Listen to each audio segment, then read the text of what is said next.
सभी यजमान परिवारों का बहुत बहुत स्वागत और सभी यजमान परिवारों का ताली के साथ अभिनंदन करें। सब जो परीक्षित बन के बैठे हैं सबका बहुत बहुत स्वागत, वंदन, अभिनंदन।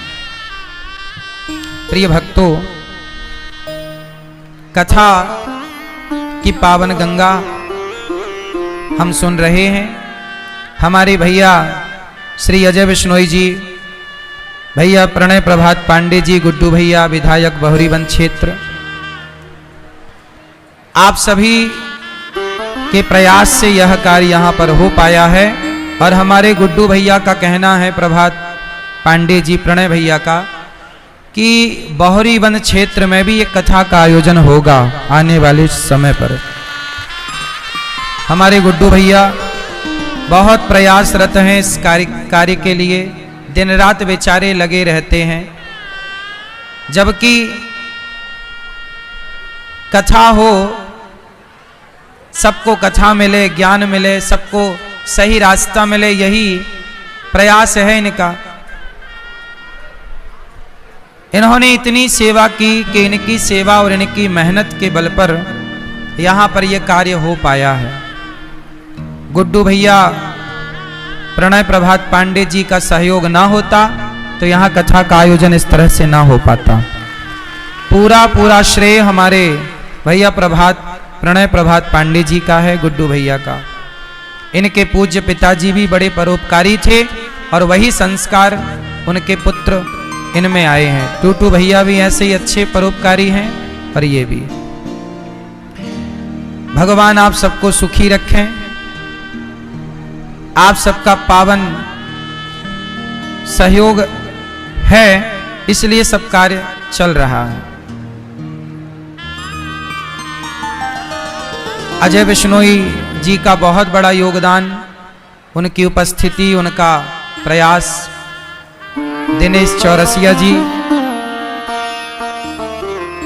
रश्मि अग्निहोत्री जी जनपद अध्यक्ष,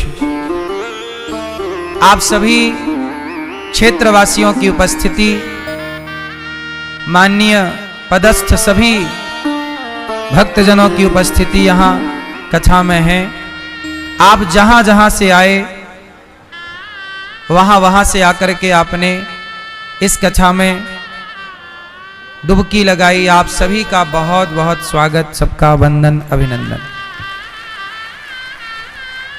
क्षेत्रवासियों, ये कथा आप सबकी है, आप सबका सहयोग इस कथा में है। आप ये समझो कि ये कथा आप सबकी है, आप सबके सहयोग से ही यहाँ पर यज्ञ हो रहा है और भगवान की कथा और अखंड भंडारा हो रहा है। आप सबका बहुत बहुत धन्यवाद। आप सबकी सहभागिता है इस आयोजन में। आप सभी आशीर्वाद देते हैं, आप सभी सहयोग करते हैं, तब इतने बड़े आयोजन संभव हैं, वरना किसी एक व्यक्ति के वश का यह कार्य नहीं होता। कल हम लोगों ने कथा में सुना, भगवान बड़े दयालु हैं। भगवान कैसे हैं? दयालु हैं। कैसे दयालु हैं? कल आप लोगों ने सुना कि भगवान ने गोपियों के कपड़े चुराए, वस्त्र चीर हरण कर लिया। क्यों कपड़े चुराए? अच्छा बताओ। भगवान श्री कृष्ण ना गोपियां नहाती थी यमुना जी में, तो भगवान कृष्ण उनके कपड़े चुरा लेते हैं। किसी ने कहा कि क्या किसी के कपड़े चुराना सही है? अच्छा उत्तर दो। मैया, कोई नहा रहा हो और आप उसके कपड़े चुरा लें, तो क्या किसी के नहाते समय कपड़े चुरा लेना सही है कि गलत है? उत्तर दो जोर से। देखो, आप सब कथा सुनो, मैं कथा नहीं सुना रहा हूं, कथा का सार सुना रहा हूं आपको। हर कथा का सार को समझने के लिए बहुत समझ की जरूरत होती है। देखो, कथाएं और कथा का सार। अब जैसे चीर हरण लीला है, भगवान ने गोपियों के वस्त्र चुराए। हम कह देंगे कि एक दिन गोपियां नहा रही थीं और गोपियों के कपड़े भगवान ने चुराए, बाद में गोपियों ने निवेदन किया तो कपड़े लौटाए। ये तो हो गई कथा। लेकिन इस कथा को सुनने से आपका भला ना होगा। जब तक इस कथा के रहस्य को ना सुना जाए। तो मैं कथा नहीं, कथा के रहस्य को सुनाता चल रहा हूं ताकि आपको समझ में आए। सुनो, गोपियों के कपड़े भगवान ने चुराए। बताओ, कपड़े चुराना सही है कि गलत है? जोर से, जोर से। गलत है ना? किसी के कपड़े चुराना गलत है। फिर भगवान ने कपड़े चुराए तो सही कैसे है? क्योंकि वो गोपियां निर्वस्त्र होकर नहा रही थी। पब्लिक प्लेस में क्या होकर? निर्वस्त्र होकर। और निर्वस्त्र होकर नहाना गलत है। तो भगवान ने सोचा कि यदि आज मैंने इन्हें नहीं रोका तो ये रोज निर्वस्त्र होकर नहाएंगी, और कहीं निर्वस्त्र होकर नहाने की गलत परंपरा ना चल पड़े। तो निर्वस्त्र होकर नहाने की गलत परंपरा को रोकने के लिए भगवान ने कपड़े चुराकर समाज को मैसेज दिया कैसे नहीं नहाना चाहिए पब्लिक प्लेस में, है ना? इसलिए भगवान ने कपड़े चुराए, बाद में लौटा दिए कि आइंदा ये गलती ना करना। इसलिए भगवान ने ये मैसेज दिया कि आने वाले समय में कोई और भी निर्वस्त्र होके ना नहाए, इसलिए ये लीला की। इसके बाद भगवान ने गोवर्धन उठाया एक उंगली से। इतने बड़े पहाड़ को एक उंगली से क्यों उठाया? मानो भगवान कहते हैं कि जो भक्त मेरी शरण में आएगा उस भक्त के लिए मुझे पहाड़ भी उठाना पड़े तो मैं उस भक्त के लिए पहाड़ उठाने को भी तैयार हूं, बस मेरी शरण में आ जाए। देखो भगवान कितने दयालु हैं। यहां कितनी गर्मी थी लेकिन भगवान ने देखो आपके लिए छाता लगाकर ये गिरिराज जी उठाना ही तो है। देखो मौसम कितना सुहावना हो गया। ये आपको नहीं लगता कि भगवान इस कथा में संग संग कृपा कर रहे हैं? नहीं दिख रहा है आपको? यही कृपा का अनुभव करना चाहिए। भगवान की ये कृपा ही तो है। गोवर्धन उठाकर सबकी रक्षा की भगवान ने। गोवर्धन कछु माखन को बल बढ़्यो, कछु गोपन करी सहाय, श्री राधा की कृपा भई मैंने गिरिवर लियो उठा। भगवान ने गिरिराज जी को उठाया, इंद्र का अभिमान समाप्त किया। अच्छा एक बात बताओ, भगवान कृष्ण को गोवर्धन क्यों उठाना पड़ा? सवाल है, सब लोग बताओ। देखो जब आप लोग हमारे प्रश्न का उत्तर दोगे तो हमें समझाने में और अच्छा लगेगा। हमें ये लगेगा कि आप लोग सुन रहे हैं। जब आप सुनेंगे तो हमें सुनाने में अच्छा लगेगा। चलो बताओ, भगवान ने गोवर्धन क्यों उठाया? क्योंकि इंद्र ने पानी बरसाया। बोलो हाँ। अब प्रश्न ये खड़ा हुआ कि इंद्र ने पानी क्यों बरसाया? बताओ, इंद्र ने पानी क्यों बरसाया? सब लोग बताओ, इंद्र ने पानी क्यों बरसाया? क्योंकि भगवान ने इंद्र की पूजा बंद कर दी। किसकी पूजा बंद कर दी? जोर से। भगवान के पिता हर साल इंद्र की पूजा करते थे। तब भगवान ने कहा कि इंद्र की पूजा ना करो, गिरिराज जी की पूजा करो। तो भगवान ने गिरिराज जी की पूजा कराई, इंद्र को लग गया बुरा। इंद्र ने कहा कि मेरी पूजा नहीं की तो मैं ब्रजमंडल को डुबा दूंगा। अच्छा एक बात बताओ, सालों साल इंद्र की पूजा करी और एक बार इंद्र की पूजा नहीं करी तो इंद्र ने ब्रजमंडल को डुबाना चाहा। डुबाना चाहा कि नहीं? सोचिए, देवता ऐसे होते हैं। अच्छा, देवता और भगवान ये दोनों एक हैं कि अलग अलग हैं? जोर से। देवता और भगवान ये दोनों एक हैं कि अलग अलग हैं? पीछे के भक्त अलग अलग हैं। हाँ, देवताओं की पूजा आप जब तक करोगे तब तक तो देवता खुश रहते हैं, और देवताओं की पूजा बंद कर दी तो देखो इंद्र नाराज हो गए। इसलिए तुलसीदास जी कह रहे हैं कि और देवता चित्त न धरई। इसलिए हमारे यहां देवताओं की पूजा नहीं करते, हम भगवान की पूजा करते हैं। देवताओं में और भगवान में क्या अंतर है? देवताओं की पूजा बंद कर दोगे तो देवता नाराज हो जाएंगे, लेकिन देखो इंद्र नाराज हो गए और खूब बढ़िया मूसलाधार पानी बरसाया इंद्र ने, नाराज हो गए ना इंद्र। लेकिन भगवान कहते हैं कि तुम मेरी पूजा एक बार करो, मेरी शरण में एक बार आओ, और इसके बाद तुम मेरे से मेरी पूजा कभी ना करो तो भी मैं कभी नाराज नहीं होता। भगवान अपने भक्त पर कभी नाराज नहीं होते। बताओ, शिशुपाल तो रोज गालियां देता था, क्या नाराज हुए शिशुपाल पर? 100 गालियां रोज। कौन देता था? शिशुपाल। पूतना जहर पिलाने आई, नाराज हुए? जहर पिलाने वाली को तार दिया। भगवान कभी अपने भक्त पर नाराज नहीं होते। रावण सीता मैया को चुरा के ले गया, राम जी कोई नाराज थोड़ी हुए? राम जी ने तो मौका दिया कि भैया वापस कर दे मेरी पत्नी, मैं कुछ भी नहीं बिगाड़ूंगा। अच्छा देखो भगवान कैसे हैं। भगवान कहते हैं कि तुम मेरा बिगाड़ दोगे तो मैं क्षमा कर दूंगा, पर तुम मेरे भक्त का बिगाड़ोगे तो क्षमा नहीं करूंगा।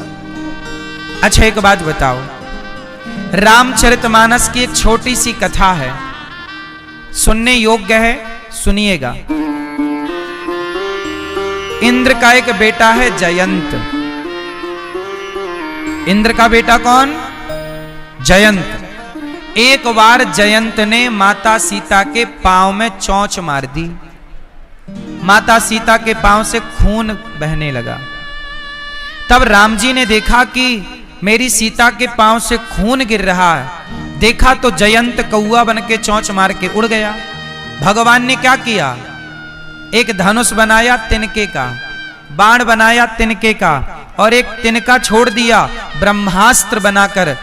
जयंत के पीछे ब्रह्मास्त्र पड़ा तो जयंत को ब्रह्मा, शिव, इंद्र कोई बचाने वाला त्रैलोक्य में ना बचा। चारों तरफ इंद्र भाग रहा, प्रभु बचाओ, ब्रह्मा जी, शिव जी बचाओ। शिव जी बोले कि हमारा बिगाड़ते तो हम बचाते, तुमने प्रभु का बिगाड़ा है। तब नारद जी मिल गए, नारायण नारायण। नारद जी ने कहा इंद्र क्या हुआ? ए मोबाइल वाली मैया, मोबाइल वाली मैया, ओ मेरी माँ, आई हो तो मन लगा के सुन लो मेरी माँ। ये कथाएं बड़ी महत्वपूर्ण हैं, छोटी छोटी कथाएं हैं, मोबाइल तो चला ही लेना। ए मैया, ओ मेरी बहन, बैठो मेरी माँ। आप लोग ना जब बार बार उठते बैठते हैं ना तो डिस्टर्ब होता है, हमें ऐसा लगता है कि आप लोग तो सुन ही नहीं रहे। जब सुनेंगे नहीं तो फिर कैसे सुनाने में अच्छा लगेगा? जब आप ध्यान से सुनते हैं, श्रोता जब सुनता है तो सुनाने वाले को अच्छा लगता है। तो हमें ऐसा लगना चाहिए ना कि आप सुन रहे हैं। अब आप मोबाइल चलाओगे तो हमें लगेगा लो हम तो व्यर्थ में बोल रहे हैं, आप चला रहे हैं मोबाइल।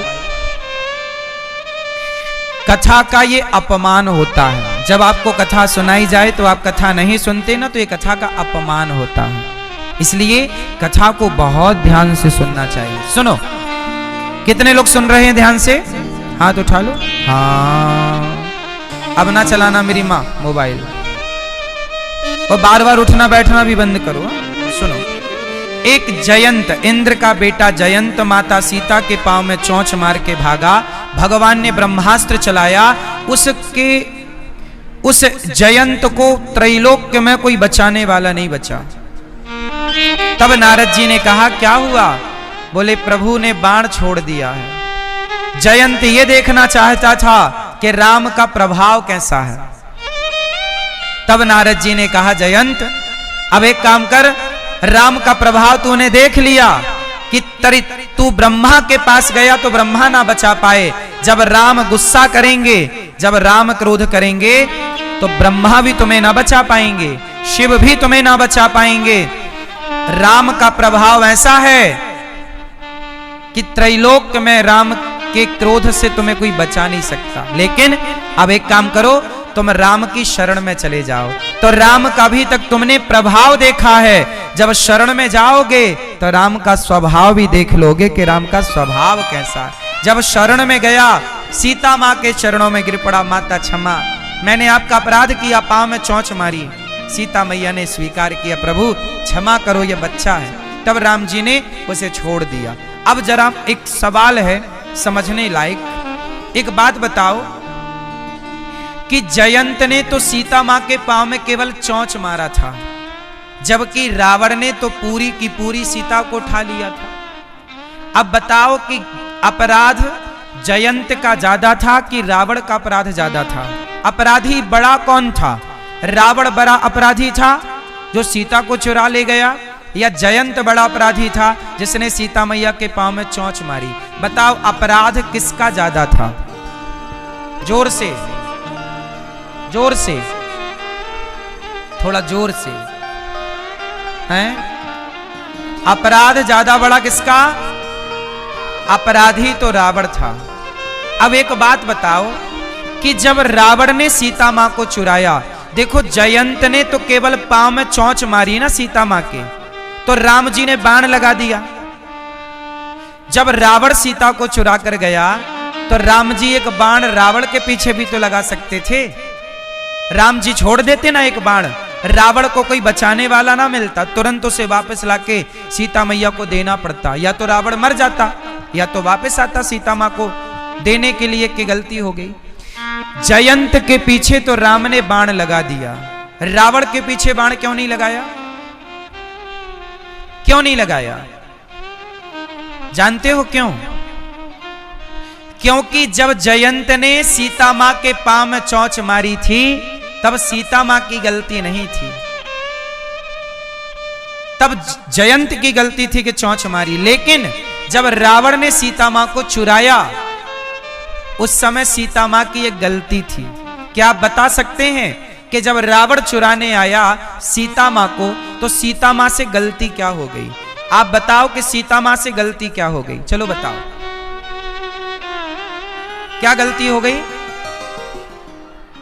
क्या गलती हो गई? लक्ष्मण रेखा पार कर ली ना, ये गलती नहीं थी। लक्ष्मण रेखा पार करना ये सीता मां की गलती नहीं थी, गलती और कुछ थी। बताओ क्या? क्या गलती की सीता मां ने? सुनो, सीता मां से गलती क्या हो गई कि जब सीता मां से दो गलतियां हुई। पहली गलती ध्यान से सुनो, पहली गलती तो ये हुई कि सीता मां ने राम जी से कहा कि हमें सोने का मृग चाहिए। राम जी ने कहा सीता सोने का मृग तो होता ही नहीं है। अच्छा ये बताओ, आप लोग बताओ, सोने का मृग होता है क्या? जब आपको ये बात पता है कि सोने का मृग नहीं होता, तो क्या सीता मैया को ये बात पता नहीं थी? चलो, सीता मां ने कहा कि सोने का मृग चाहिए। अच्छा वो सोने का नहीं था, सोने जैसा दिख रहा था, बाल उसके बिल्कुल सुनहरे थे, तो सोने जैसा मृग चाहिए। अच्छा ये बताओ, राम को छोड़कर सीता मैया का मन कहां चला गया? मृग में। और राम जी ने कहा कि सीता, जब आपका मन मेरे से हट गया और सोने चांदी में लगने लग गया, तो सोने के मृग में सोना